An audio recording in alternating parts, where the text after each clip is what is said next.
What's going on, guys? Welcome back to my channel. Today's video is what I watched in January of 2024, where I review everything that I saw at the movie theater, at home on streaming, and also from my physical media collection here at home that I have seen before. So January was really lackluster as far as the quality of films, and that's why I only went to the movie theater twice in January. So starting off with the first film I saw in theaters, it was the first major brand new release of this year, Night Swim. Night Swim came out to us from Blumhouse and also James Wan. This is starring Wyatt Russell and also Kerry Condon. Now, when I heard about the concept of the film, I was kind of intrigued.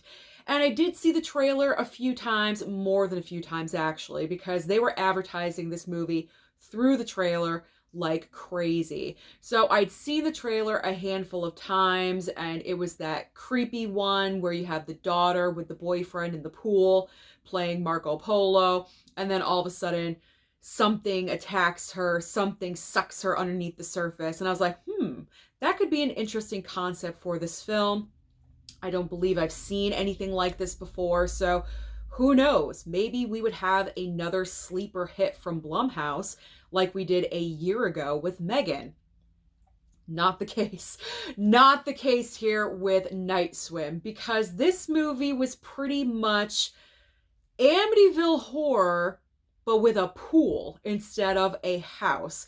Because Wyatt Russell's performance in this film is completely off the rails, and not in a good way. I just don't feel like he knew where he wanted to go with the character and how he wanted to portray it, because he was just all over the place. And on top of it, his acting was way over the top. But Kerry Condon was the best part about the movie, and she's a very talented actress. I mean, she just was nominated for a Best Supporting Actress Oscar the year prior for Banshees of Inisherin, and she definitely was the best part of this movie, but she was not enough to save the film, because the film just, it was not good. It was not good. I even had to take a bathroom break. I missed some of the movie, and when I came back, I feel like I didn't miss anything at all whatsoever, because it just didn't feel like the movie was really going forward. The situations were ridiculous. Pretty much, if you don't want anything to happen, don't go in the pool. Problem solved. It's not like it's your house. Just put a cover over the pool and don't go in it. Or just fill it in. Fill in the pool, get rid of it. You have nothing else to worry about. You can live in your house and be absolutely fine. So I had higher hopes for Night Swim, but unfortunately, this movie just did not perform. It did not live up to anyone's expectations, if there were expectations at all. So I was disappointed with Night Swim. And the other movie in theaters I went to go and see, my man Jason Statham in The Beekeeper. So I actually really enjoyed The Beekeeper, because this is a simple concept and idea. This movie, directed by David Ayer.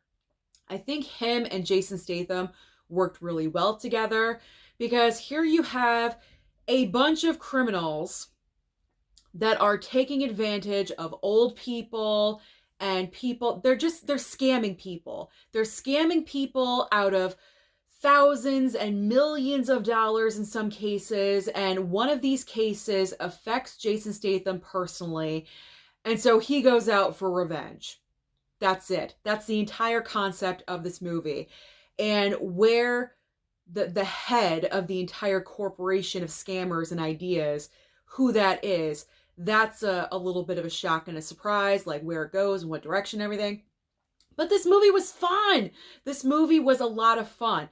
In particular, because last year, Jason Statham's movies didn't really perform that well at the box office.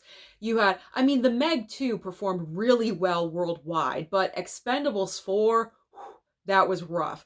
So it was nice to see him in his glory, just going out there, kicking butt and taking names for an hour and 45 minutes. He went out there and did what he does best, and I loved it.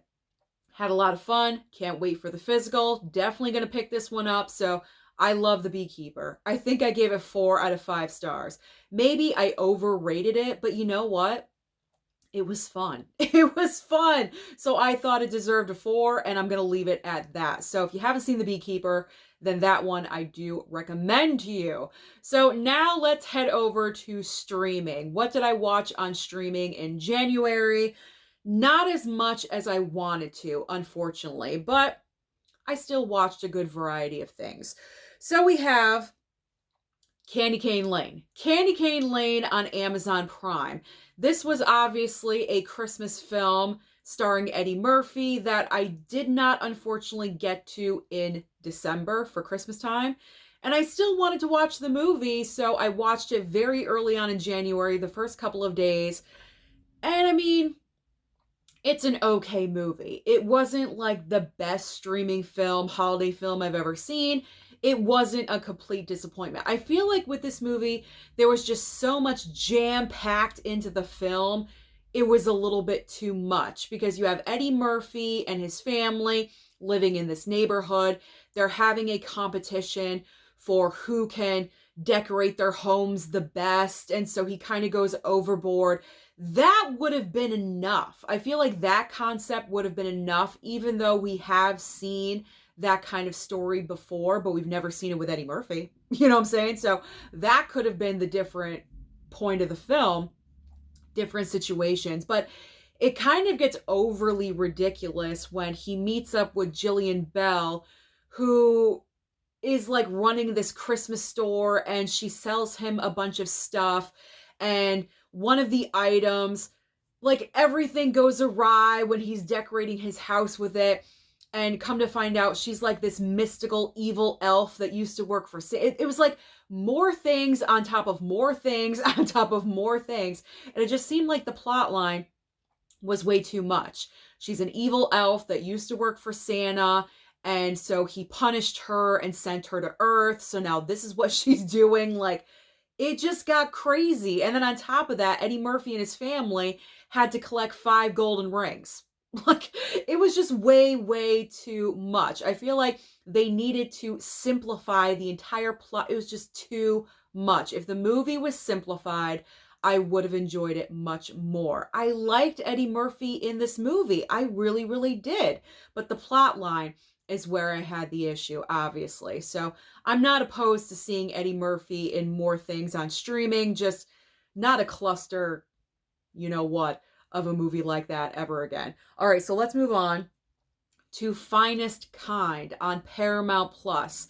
If you did not hear of this movie, it's kind of like a crime thriller with Ben Foster and Jenna Ortega, and also Tommy Lee Jones is in the movie for like maybe 15 minutes. That's it. So I was kind of interested in seeing this one. I had some random free time one day, so I put this one on. And it was kind of disappointing. I just expected a lot more from this movie. I actually thought it was kind of boring at some points. I mean, I honestly can't even remember the details of the film, and that's not really that great. So we have like brothers that work on a boat together in this movie, and then a couple of their I got tongue-tied. A couple of their friends as well work on this boat together. So there's like 5 of them, and then one of the brothers gets involved with Jenna Ortega romantically, and it's them losing the boat, and then I think they need to make a lot of money, so they decide to traffic some substances, if you will, and they get caught and they lose the boat. Like, it's this whole thing. I don't know. I don't know what I expected out of this movie, but it just didn't live up to what I wanted it to, because I feel like Ben Foster is extremely talented and kind of wasted in this part. I don't know. Jenna Ortega was a little annoying to me. I can't even remember the plot line of this movie very well, so that's not a good sign. I think I gave it 2.5 out of 5 stars. It was like, nah, okay, I watched it. I'm done with it, and I'm moving on with my life. So, Finestkind, I can't honestly recommend this movie to you. You don't need to watch this. You don't. There's so many other options on streaming right now. Other better ones that I'm going to get to on my list that really deserve your time, but not Finestkind. All right, next up is My Big Fat Greek Wedding 3 over on Peacock. Let me tell you something. If I watched that movie last year, that would have been in my top 10 worst films of the year of 2023. This franchise is DOA. Like, we need to call it. Nia Vardalos, is that her name? I can't remember. It's done. It's dead. Leave it alone. Stop trying to create more stories with your Greek family. It is done. I'm sure that there is a certain audience that really, really loves and adores these films. I get it, but they're not good anymore. The first movie, My Big Fat Greek Wedding, I believe still is the highest grossing romantic comedy of all time. Should have been a one and done. It was meant to be a one and done. That's it. No one's getting married in this third movie. I don't even know why. It's called that because it's known as that, but it just doesn't make any sense anymore because the entire family, the Greek family, is now going over to Greece to fulfill a wish from the father that has passed away. And so they're all going over to Greece to fulfill his last wish or something. And that's what this movie is all about. It's them taking a trip over to Greece. Okay. But it's like, we get it. We know this already. We've had 2 movies. Now we have 3. It's kind of exhausting at this point. So I'm really hoping that these movies are done. This trilogy, it's a trilogy now. We don't need a franchise. We don't need a 4th, 5th, 6th installment. Please, no. If a 4th or a 5th one comes out, I will not watch them. I will not. I will not waste my time because they're just not good and they're not funny.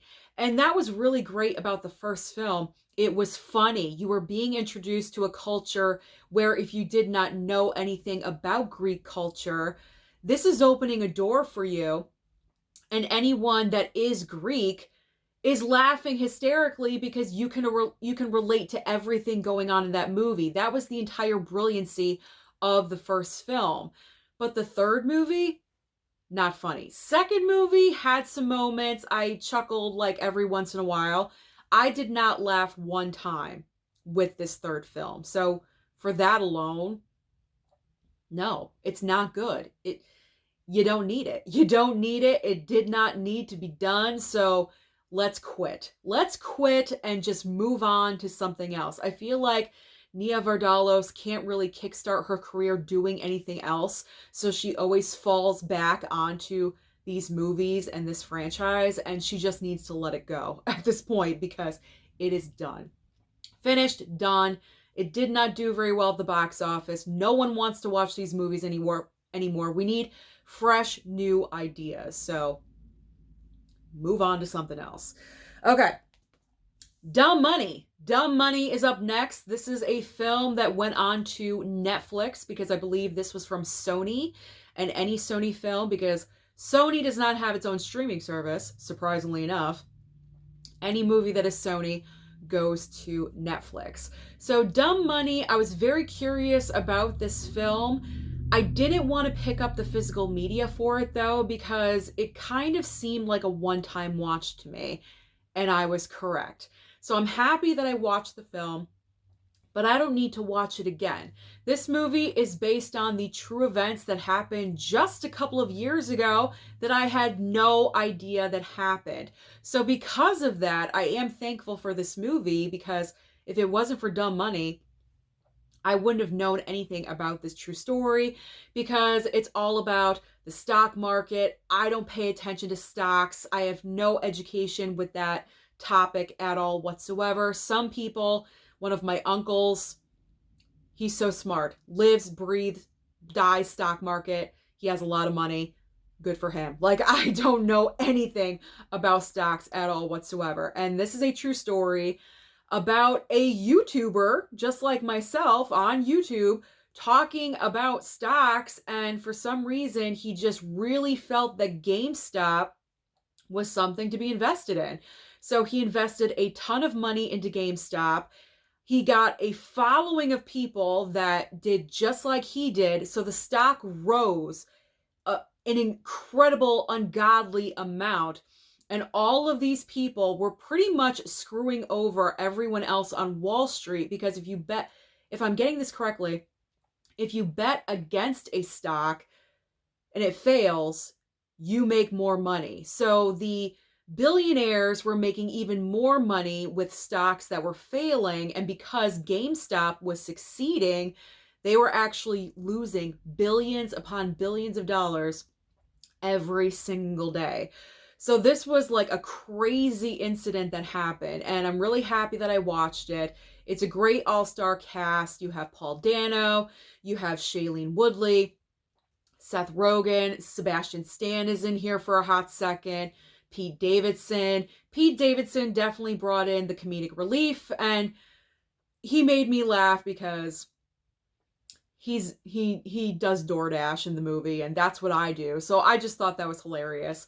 Although if you've seen the movie, that's not what I do in the movie. I am more professional with my DoorDashing, but I can appreciate whenever DoorDashing is featured in a film. So I thought that was a nice little, I don't know, little subject in the movie. But I enjoyed the film because it dropped knowledge on my brain and informed me about something that I had no idea about. And it was quickly paced. It was not lingering at all whatsoever. It got through very quickly. It started, and then all of a sudden, it was over. So, good movie. One-time watch. It informed me. I don't need to pick up the physical media. I am good. However, I do recommend you watch it on Netflix. Okay. Now we have True Detective Night Country on Max. I'm so into this. I'm so into this series. So prior to season 4, I've never seen any of the seasons of True Detective. I want to change that because I'm so into season 4 with Jodie Foster that's currently airing right now. But I've heard that season 1 with Woody Harrelson and Matthew McConaughey is like super amazing or something. Like, where was I when these were on? I have no clue. Maybe I didn't have HBO. I don't know. But I really want to watch all the previous True Detective seasons because season 4 is so freaking good. It is The Thing. Like, it has Thing vibes like you would not believe. It is just so good. It's like everyone in town has like a juicy secret or a juicy backstory, or something is going on with everyone in the town. And pretty much what happens in episode 1, I believe they're in Alaska.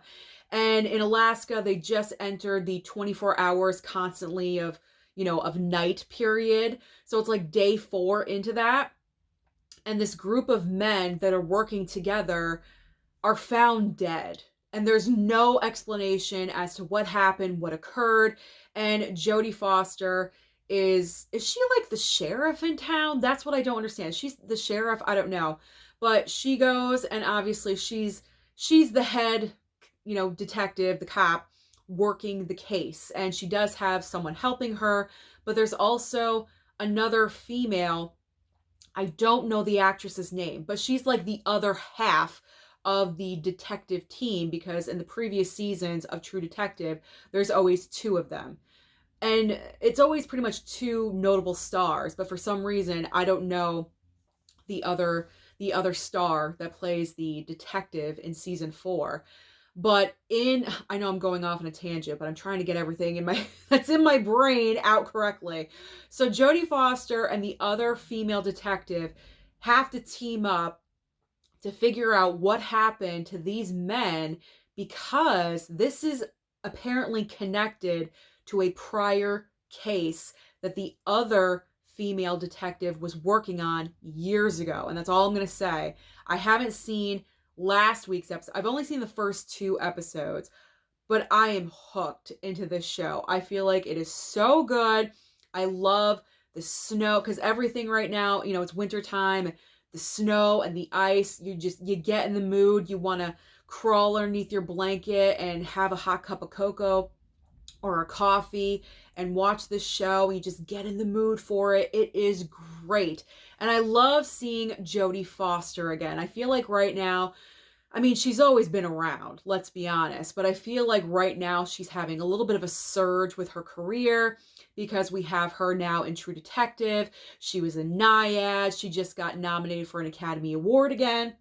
So this is like Jodie Foster's moment right now. She's having a little comeback, a little moment, and I am here for it. So I think it goes without saying, I highly recommend True Detective Night Country to you, and I cannot wait to see how the show is going to end. So now let's move on to the next streaming item, and that is Griselda on Netflix. This is the true story about Griselda Blanco. If you've never heard of Griselda Blanco, trust me, once you start watching this show, you're going to get some education, and also you will not be able to stop watching because this show is addictive. So it's only 6 episodes long. I'm actually still watching it. I have 2 episodes left to watch, but man, what a true story. Sofia Vergara plays Griselda in this limited series, and she's absolutely incredible. So what is the true story? Who is Griselda Blanco? Well, in the late 70s, early 80s, Griselda Blanco was called the godmother of substance. Can I say cocaine? I probably can. She was the godmother of cocaine, moving cocaine in Miami in the late 70s and early 80s. Pretty much she was doing what no other woman had ever dared to try to do during that time because it was a boys' club. Absolutely a boys' club. And then Griselda Blanco showed up and pretty much just changed the game completely. She's extremely notorious. In fact, I believe she's still alive in prison today because if I read correctly, she tried to get Netflix to not air the show like a week before it was supposed to come out. A little late in my opinion, but Sofia Vergara and the way she is portraying this true life woman is absolutely incredible. This is something I've wanted to see from Sofia Vergara for an extremely long time because I feel like Sofia Vergara kind of was playing the same kind of part over and over, very shticky, from Modern Family. Even though I've never seen an episode of that show, I've seen clips of her and how she portrayed her character and everything. So, but I feel like every single character she did was, rinse and recycle. Like it was just the same thing, very, repetitious of what she was doing. And her character as Griselda is so completely different from anything else I've ever seen her do. If she does not get recognized for award season this coming year, the next season around, there's something wrong with people because she is fantastic. She's absolutely amazing. And it's a serious part. It's a drama. It's not a ridiculous comedy. This is exactly what Sofia Vergara needed for her career. And I love it. I'm here for it.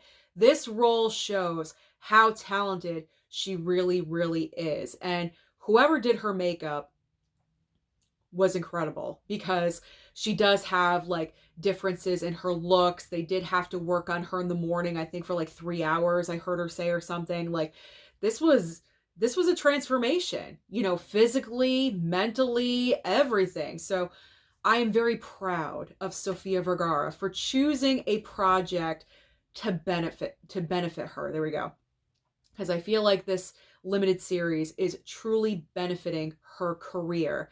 And I want to see what she'll do next. And I can't wait to see the last 2 episodes. I may binge them after I record this because I just need to find out. I just need to know what happens. Because I ended at a crucial moment. So I want to get back in there. But it's a kind of world that you don't really want to dive into, like too deep, but I've always been fascinated with that kind of lifestyle, if you know what I'm saying. I'm sure I'm not the only person that's been fascinated. That's why I like mob movies so much, because that world, that like underworld where you break all the rules, but you get away with it because you're known as the godmother and the godfather. It's interesting to me. And I can't be the only one that feels like that. So I am loving Griselda. If you have not seen an episode, watch it. You're going to be hooked. You will love it. And the final item I streamed on Netflix was The Killer. This is a movie directed by David Fincher, starring Michael Fassbender. And Michael Fassbender plays a hitman. This is a 2-hour film, and the reason why I say that or mention it is because I fell asleep during this movie, so I had to rewatch. I was only like 20 minutes in. I fell asleep. It was late at night, so it's not like it was a boring movie, but it was just like, okay, we've kind of seen this plot line before. There's really nothing so different about this movie where it's like, oh my God, like on a different level, because Michael Fassbender plays a hitman in the film. And right in the beginning of the film, he goes to execute his target and he misses. He misses his target. So the people, his organization that employs him, I guess, and also the people that hired him, something like that, they're trying to get his revenge on him. And of course, he has to go and get revenge on them. It's all about revenge and all about, a hitman messing up and having to, be on the run and survive, and people close to him or her. It's one of those stories. It's one of those. And it was average. It was average. It was just okay. I thought it was going to be, I don't know, like a little bit better, like something maybe we haven't seen before because it is David Fincher and he's amazing. But it was an average film. It was just okay. A 3 out of 5 star movie. And we had a ton of those last year in 2023 because The Killer came out, I believe, in December. So I don't know. Yeah, I was kind of late to the party with this one, but I don't know. I wasn't overly impressed with The Killer. I thought there was going to be something more to it, but it was a basic, like, I screwed up, you're getting revenge, and I'm getting revenge back on you story. That's it. That's all it is. That's all it was. So, I mean, if you like movies like those, if you really enjoy stories like that, then this is right up your alley, and I highly recommend it if you enjoy those films. But for me, it wasn't necessary. I watched it because I was curious, but it's a one and done. I don't need to ever watch it again. I'm good. Okay, so that's everything that I watched on streaming. So now it is time for me to show you what I watched as far as my physical media. And it was Hitchcock Month in January. I was completely ignorant to Alfred Hitchcock's filmography, except for obviously Psycho. I had seen The Birds and also Rebecca before, but that was it. And I highly enjoyed watching everything Hitchcock last month. It was a great fun time with my parents. They were exposed to a lot of Hitchcock movies that they had never seen. And I gotta be honest, my favorite Hitchcocks were with Jimmy Stewart. I don't know, there's something about Jimmy Stewart pairing up with Hitchcock. I think they had magic with those movies that they made together because they were definitely towards the top of my Hitchcock list. But I will do a ranking of all the Alfred Hitchcock Never Seen It films. Probably actually all the films that I watched for Hitchcock Month. I'm going to do a ranking as far as the Never Seen It, just to give you guys a little sneak peek as to what's ahead. So everything I watched that I have seen was Hitchcock because I was just so engrossed with everything. And it's only 4. It's only 4 that I have seen. And 3 of them I already mentioned to you because it is Psycho. There we go. Then we have The Birds. And of course, Rebecca. This one is so good. I highly recommend it to you guys. And technically, this is not a Hitchcock film, but it's a biopic about Hitchcock called Hitchcock. Who knew? Anthony Hopkins plays Alfred Hitchcock, and he does such a great job. But Helen Mirren plays his wife, Alma, and she's amazing. I think she was nominated for something when this movie came out during award season, and she was just absolutely incredible. But I mean, when is Helen Mirren not incredible? That is the question. So those are all the Hitchcock films that I watched in January that I have seen before. Everything else I watched was a Never Seen It. So That's it, guys. That is everything. That is the grand total of everything that I watched in the month of January. So comment down below and let me know, out of the films that I mentioned or the TV shows, which ones did you enjoy? Or let me know what you watched in January that I did not, that you could recommend. Don't forget to like and subscribe before you leave, and I'll see you next time.